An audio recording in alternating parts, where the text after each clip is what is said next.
The Tiger Rising by Kate DiCamillo. Chapter 15. By the time they made it back to the motel parking lot, it was dark outside, and they were both laughing so hard that they could barely walk. "Rob," said his father. He was standing at the door to their room. The blue-gray light from inside seeped out around him. "Yes, sir," said Rob. He dropped Sistine's hand. He stood up straight. "Where you been?" "Out in the woods." "Did you finish up all them jobs I told you to do?" "Yes, sir," said Rob. "Who you got with you?" his father said, squinting into the darkness. Sistine drew herself up tall. "This is Sistine," said Rob. "Uh-huh," said his father, still squinting. "You live around here?" he asked. "For now," said Sistine. "Your parents know you're out here?" "I was going to call my mother," said Sistine. "There's a payphone down in the laundry room," said Rob's father. "In the laundry room," Sistine repeated, her voice full of disbelief. She put her hands on her hips. "We don't got a phone in the room," Rob said to her softly. "Good grief," said Sistine. "Well, can I have some change at least?" Rob's father reached into his pants pocket and pulled out a handful of coins. He balanced the money in the palm of his hand as if he was preparing to do a magic trick, and Rob stepped forward and took the coins from him and handed them to Sistine. "You want me to go with you?" he asked her. "No," she said. "I'll find it. Thank you very much." "Rob," his father said as Sistine marched away swinging her arms, "what's that girl doing in your clothes?" "She had on a dress," Rob said. "It was too pretty to wear out in the woods." "Come on in here," his father commanded. "Let's get that medicine on your legs." "Yes, sir," said Rob. He walked toward the room slowly. His happiness had evaporated. His legs itched, and the motel room, he knew, would be as dark as a cave, lit only by the gray light of the TV. When his mother was alive, the world had seemed full of light. The Christmas before she died, she had strung the outside of their house in Jacksonville with hundreds of white lights. Every night the house lit up like a constellation, and they were all inside it together, the three of them, and they were happy. Rob remembered, and as he remembered, he stepped into the motel room. He shook his head and scolded himself for opening his suitcase. Just thinking about all the things that were gone now seemed to make the darkness darker. Chapter 16.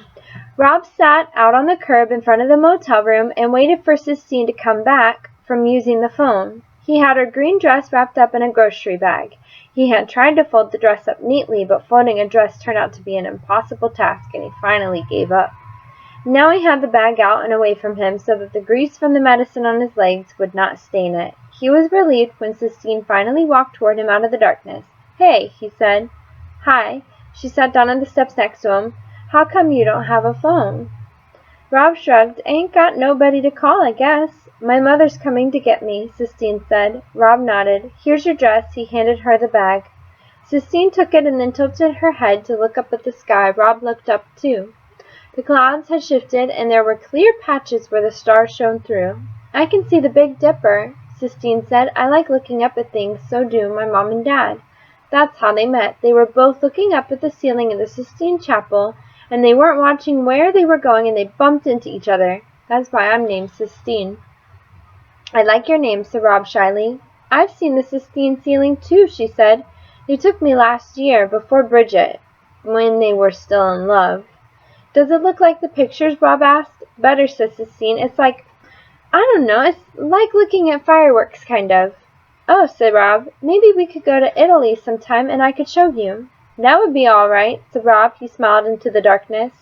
"The tiger can't look up at the stars," said Sistine, her voice getting hard. "He's got that piece of wood over his head. He can't look up at all. We've got to let him go." Rob was silent. He was hoping that if he didn't answer her, she might go back to talking about the Sistine ceiling. "How did your mother die?" she asked suddenly. Rob sighed. He knew there was no point in trying not to answer. "Cancer," he said. "What was her name?"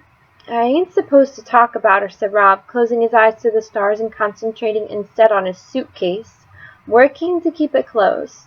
"Why not?" asked Sistine. "Because my dad says it don't do no good to talk about it. He says she's gone and she ain't coming back. That's why we moved here from Jacksonville, because everybody always wanted to talk about her. We moved down here to get on with things." There was the crunch of gravel. Rob opened his eyes in time to see the headlights of a car sweep over them. "That's my mother," said Sistine. She stood up. "Quick," she said. "Tell me your mother's name." Rob shook his head. "Say it," she demanded. "Caroline," Rob said softly, cracking his suitcase open and letting the words slip out. Sistine gave him another business-like nod of her head. "Okay," she said. "I'll come back tomorrow, and we'll make our plans for letting the tiger go." "Sissy," called a voice. "Baby, what in the world are you doing out here?" Sistine's mother got out of the car and came walking toward them. She had on high heels and wobbled up as she walked in the gravel parking lot of the Kentucky Star. Her hair was a lighter shade of yellow than Sistine's and piled up high. When she turned her head, Rob recognized Sistine's profile, her sharp chin and pointed nose, but the mouth was different. Tighter. "Good Lord," said Mrs. Bailey to Sistine. "What have you got on?" "Clothes," said Sistine. "Sissy, you look like a hobo. Get in the car." She tapped her high-heeled foot on the gravel. Sistine didn't move. She stood beside Rob. "Well," said her mother when Sistine didn't move, "you must be Rob." "What's your last name, Rob?" "Horton," said Rob. "Horton," said Mrs. Bailey. "Horton, are you related to Selden Horton, the congressman?" "No, ma'am," said Rob. "I don't think so." Mrs. Bailey's eyes flicked away from him and back to Sistine. "Baby," said Mrs. Bailey, "please get in the car." When Sistine still didn't move, Mrs. Bailey sighed and looked back at Rob again. "She won't listen to a word I say," Mrs. Bailey told him. "Her father is the only one she'll listen to." And then under her breath she muttered, "Her father, the liar." Sistine growled somewhere deep in her throat and stalked to the car and got in and slammed the door. "You're the liar," she shouted from the back seat of the car. "You're the one who lies."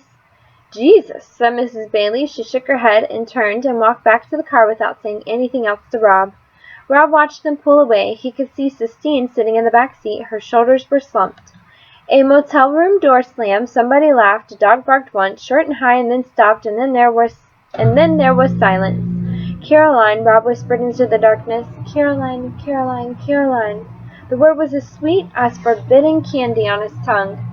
Chapter 17. The next morning Rob was helping Willie Mae in the laundry room. They were folding sheets and chewing 8-ball gum. All night he had tossed and turned, scratching his legs and thinking about the tiger and what Sistine said, that he had to be set free. He had finally decided to get Willie Mae's opinion. "You ever been to a zoo?" Rob asked her. "One time," said Willie Mae. She cracked her gum. "Went to that zoo over in Sorley. Place stunk." "Do you think them animals minded it? Being locked up?" "Wasn't nobody asking them did they mind." Willie Mae pulled another sheet out of the dryer and snapped it open. Rob tried again. "Do you think it's bad to keep animals locked up?" Willie Mae looked at him over the top of her glasses. She stared at him hard. Rob looked down at his feet. "When I wasn't but little," said Willie Mae, "my daddy brought me a bird in a cage. It was a green parakeet bird. That bird was so small I could hold it right in the palm of my hand." She draped the sheet over one shoulder and held out a cupped hand to show Rob. It looked to him like a hand big enough to hold the entire world. Held him in my hand, could feel his little heart beating. He would look at me, cock his head this way and that. Called him Cricket, on account of him all the time singing. "What happened to him?" Rob asked. Willie Mae bent and took a pillowcase out of the dryer. "Let him go," she said. "You let him go?" Rob repeated, his heart sinking inside him like a stone. "Couldn't stand seeing him locked up, so I let him go." She folded the pillowcase carefully. "And then what happened? I got beat by my daddy. He said I didn't do that bird no favor. Said all I did was give some snake its supper." "So you never saw him again?" Rob asked. "Nuh-uh," said Willie Mae, "but sometimes he comes flying through my dreams, flitting about and singing." She shook her head and reached for the sheet on her shoulder. "Here," she said, "go on and grab a hold of the other end. Help me fold this up."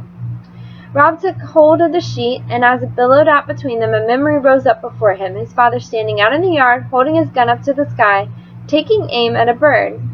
"You think I can hit it?" his father said. "You think I can hit that itty-bitty bird?" "Robert," his mother said, "what do you want to shoot that bird for?"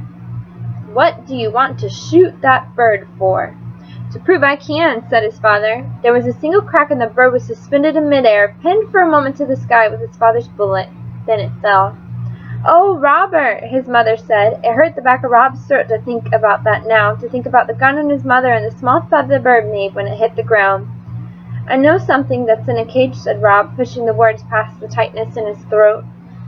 Willie Mae nodded her head, but she wasn't listening. She was looking past Rob, past the white sheet, past the laundry room, past the Kentucky Star. "Who don't?"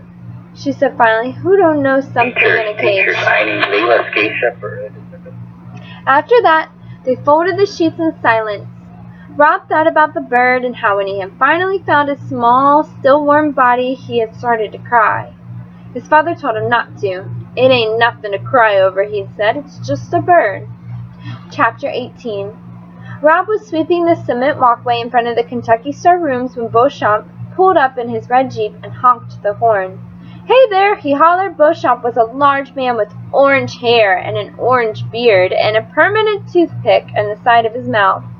The toothpick waggled as he talked, as if it was trying to make a point of its own. "We got you on the payroll now, too?"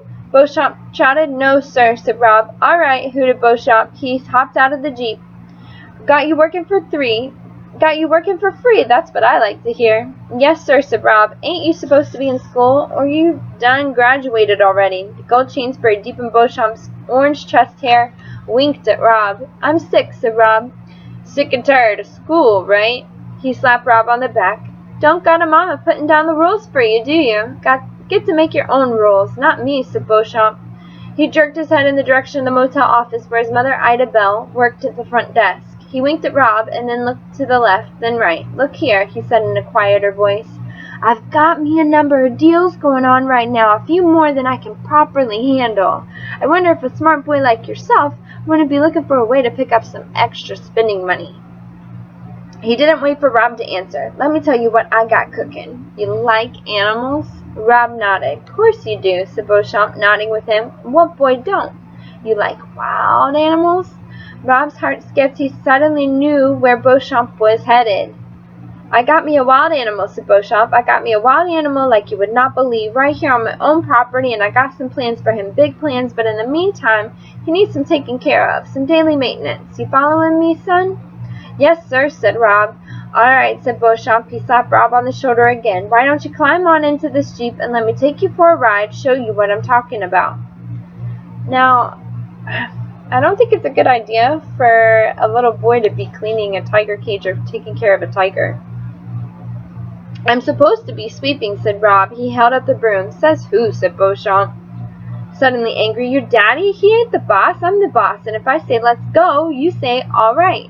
"All right," said Rob. He looked over his shoulder, wishing fervently that Willie Mayer, his father, would appear to save him from Beauchamp, knowing at the same time that he could not be safe, that he was on his own. "Good," said Beauchamp. "Climb on up." Rob climbed into the passenger seat. There was a big brown grocery bag at his feet. "Go on and put that in the back," said Beauchamp as he swung into the driver's seat. The bag was heavy and it stunk. Rob carefully put it on the floor in the back and then noticed his hands. There was blood on his fingers. "That's just from the meat," said Beauchamp. It won't hurt you none." He cranked the engine. It roared to life and they went tearing around behind the Kentucky Star and into the woods. Beauchamp drove like he was crazy. He gunned for the trees and then swerved away from them at the last minute, whooping and hollering the whole time. "You ain't going to believe what I got to show you," Beauchamp hollered at him. "No, sir," said Rob weakly. "What?" Beauchamp shouted. "No, sir," Rob shouted back. "I ain't going to believe it." But he didn't believe it. He believed it with all his heart.